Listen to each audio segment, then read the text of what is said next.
Kini Nyonya Kinan pergi ke pemakaman putri sulungnya, sambil ditemani oleh Komisaris Wira. Nyonya Kinan tidak kuasa melihat pusara mendiang Sabila, putri kecilnya yang harus terpisah sejak usianya 7 tahun, dadanya begitu sesak dan juga sakit teramat dalam, ia terjatuh di atas tanah pemakaman putrinya, sambil menangis terseduh, ia pun mengeluarkan emosinya yang sudah membuncah akibat perlakuan seseorang yang tamak dan serakah sehingga kedua buah hatinya yang telah menjadi korban kebiadaban manusia serakah tersebut.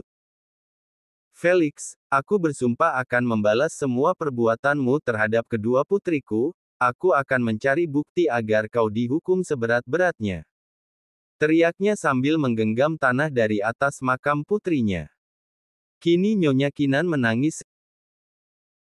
Jadinya, niatnya ingin bisa segera menjumpai putri sulungnya yang sangat ia nantikan selama ini, nyatanya hanya sebuah pusara yang ia bisa temui. Dan sebenarnya Komisaris Wira sudah tahu akan hal ini, namun ia tidak ingin mengatakannya secara langsung, biarlah Nyonya Kinan sendirilah yang tahu. Maaf Nyonya, sebenarnya ada hal yang belum Nyonya ketahui. Ucap sang komisaris. Nyonya Kinan bergegas menyusut air matanya oleh ibu jarinya. Hal apa yang belum aku ketahui, komisaris? Ini mengenai siapa suami dan juga anak dari mendiang Nyonya Naura. Mendengar komisaris berkata seperti itu, kesedihannya seolah telah sirna. Apa maksudnya komisaris? Saya tidak mengerti. Jadi begini Nyonya, putri Anda 6 tahun yang lalu telah menikah dengan seorang pengusaha kaya, dia adalah Sagara Mahendra, putra tunggal dari mendiang Shailendra. Nyonya Kinan tampak syok atas penjelasan dari Komisaris Wira. Apa? Jadi putriku memiliki seorang anak, dan suaminya adalah Sagara. Ya Tuhan, kenapa dunia ini begitu sempit, tapi setidaknya aku masih bisa bertemu dengan cucuku, putri dari Naura, alias Sabila, jawabnya tersenyum cerah. Rumah sakit. Nyonya Jelita terus saja memandangi wajah menantunya yang tertidur pulas, sedangkan Saga hari ini memutuskan untuk pergi ke kantor karena masih banyak pekerjaan yang belum ia selesaikan. Dan rencananya saat jam makan siang, ia akan langsung datang ke rumah sakit untuk memastikan kondisi istri tercintanya. Ketika Zara terbangun dari tidurnya, ia menoleh ke samping, dilihatnya ibu mertuanya tersenyum ke arahnya. Mom, bagaimana kabar anak-anak? Apakah mereka baik-baik saja? Tanyanya mulai khawatir. Mereka baik Cora, kamu gak usah mikirin anak-anak, lebih baik kau pikirkan kondisimu saat ini, biar segera pulih dan secepatnya kembali ke rumah, bertemu dengan anak-anak. Zara pun mengangguk. Iya Mom, aku ingin segera pulih dan bisa melihat anak-anak, aku sangat merindukan mereka. Jawabnya sambil memejamkan kedua bola matanya lalu tersenyum tipis. Ra, ada hal yang ingin Momi katakan padamu, ini mengenai Sagara. Untuk apa Momi membahas masalah Mas Saga? Jawabnya terlihat tidak suka. Tapi kau harus tetap mengetahui kejadian yang sebenarnya Zara, kau dan suamimu tidak bisa terus-terusan seperti ini, faham kamu? Tegasnya seolah menekan Zara. Dengan terpaksa Zara pun mengangguk pertanda patuh. Akhirnya Nyonya Jelita menjelaskan apa yang sebenarnya telah terjadi terhadap putranya, Zara pun sempat terkejut dengan pemberitaan yang dilontarkan kepadanya. Jadi Momi minta, kamu belajar untuk bisa melupakan kejadian malam itu, memang tidak akan mudah Ra, tapi Saga adalah suamimu, dia yang akan bertanggung jawab atas dirimu, karena kamu adalah istri sahnya dan wanita yang saat ini telah dicintainya. Dek. Zara menatap tidak percaya ke arah ibu mertuanya, baginya ini semua serasa aneh, mana mungkin seorang Sagara Mahendra bisa jatuh hati terhadap wanita dari kalangan rakyat jelata sepertinya. Percayalah Zara, jika putraku benar-benar telah jatuh hati padamu, akhirnya ia bisa mengubur masa lalunya yang kelam dan membuka hatinya kembali untuk wanita lain, dan kamulah wanita yang sudah dipilih oleh putraku. Momi harap kamu tidak meragukan ketulusan cinta dari putraku, Momi juga sangat bahagia ketika Saga mengakui semuanya kepada Momi. Semoga apa yang dikatakan Mas Saga terhadap Momi adalah benar. Jawabnya masih ragu. Nyonya Jelita tidak bisa berbuat apapun, yang jelas ia sudah menyampaikan apa yang diminta oleh putranya tersebut. Menjelang jam makan siang, kini Saga sudah berada di rumah sakit, sambil membawakan seikat bunga mawar putih yang ia ketahui ternyata Zara begitu menyukainya. Saga akan berusaha semaksimal mungkin untuk bisa mendapatkan maaf dari sang istri tercinta.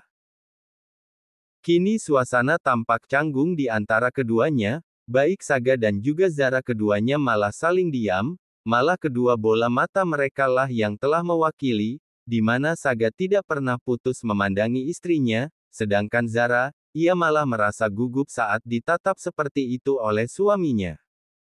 "Emma, apa kau suka dengan buket bunganya?" tanyanya grogi. Zara hanya mengangguk sambil tersenyum tipis, lalu suasana kembali menjadi canggung. Saga sendiri sudah sangat merindukan istrinya, ingin rasanya ia bisa memeluk serta menciumnya. Emma, tolong maafkan aku, malam itu aku benar-benar hilaf dan tidak sadar dengan semua perbuatanku," ucapnya memohon. "Bagiku, tidak mudah untuk memaafkanmu setelah apa yang sudah Mas Saga lakukan terhadapku, aku pun harus sadar diri, karena sudah menjadi kewajibanku untuk melayanimu, Mas. Dan sekarang setelah kau merasakan tubuhku, kau sudah tahu kan siapa aku yang sebenarnya." Jawabnya cukup kasar. Saga malah mendekat dan menyentuh bibir istrinya dengan jari telunjuknya. "SSSTTT, sudah cukup hentikan sayang, aku tidak peduli semua tentang masa lalumu seperti apa, yang jelas aku sangat nyaman saat berada di sisimu," jawabnya memandang sendu istrinya. Zara malah mencoba menghindar saat Saga menyentuh salah satu anggota tubuhnya. Kali ini sikap Zara terkesan dingin terhadapnya. Saga pun memaklumi hal itu, ia tidak mau terburu-buru. "Ya sudah, kalau begitu aku ingin makan siang bersamamu," pintanya. Zara pun mengangguk, dan Saga mulai menyuapi Zara. Awalnya Zara menolak, tapi Saga terap bersikuku ingin menyuapinya, dan akhirnya mau tidak mau Zara mengikuti kemauan suaminya. Setelah selesai makan siang bersama, Saga memutuskan untuk kembali ke kantor, meskipun ini cukup berat baginya, pikirnya setelah kejadian malam yang memabukkan itu, hubungannya bersama istrinya akan menjadi jauh lebih baik lagi dan tentunya lebih romantis. Rupanya semuanya di luar ekspektasinya, dan ia pun menerima semuanya dengan ikhlas dan juga pasrah. Setelah kepergian Saga, kini giliran Nyonya Jelita yang gantian menjaga Zara di rumah sakit. Tidak lama ia mendapatkan panggilan telepon dari seseorang yang tidak ia sangka sebelumnya.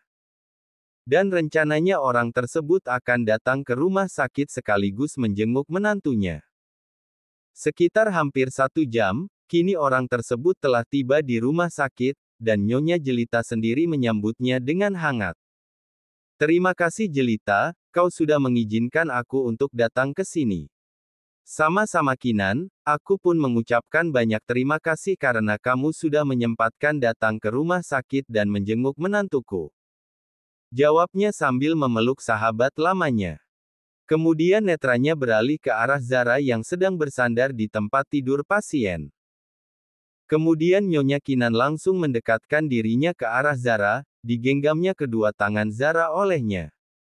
"Semoga cepat sembuh ya Zara, ini pertemuan kedua kita rupanya," ucap Nyonya Kinan sambil melemparkan senyum. "Terima kasih atas kunjungan Anda ke sini Nyonya, suatu kehormatan bagi saya karena telah dikunjungi oleh Anda," jawabnya sambil membungkukkan kepalanya. Lalu tanpa sengaja Zara merapihkan anak rambut ke telinganya karena hampir menutupi wajahnya. Sepintas Nyonya Kinan melihat suatu tanda di bawah telinga Zara, sama persis seperti yang dimiliki oleh putrinya dulu, yakni Talita, atau biasa dipanggil Tita. "Ya Tuhan, kenapa wanita ini memiliki tanda lahir yang sama persis dengan putri bungsuku, Tita, apa mungkin Zara ini adalah?" ucapnya dalam hati.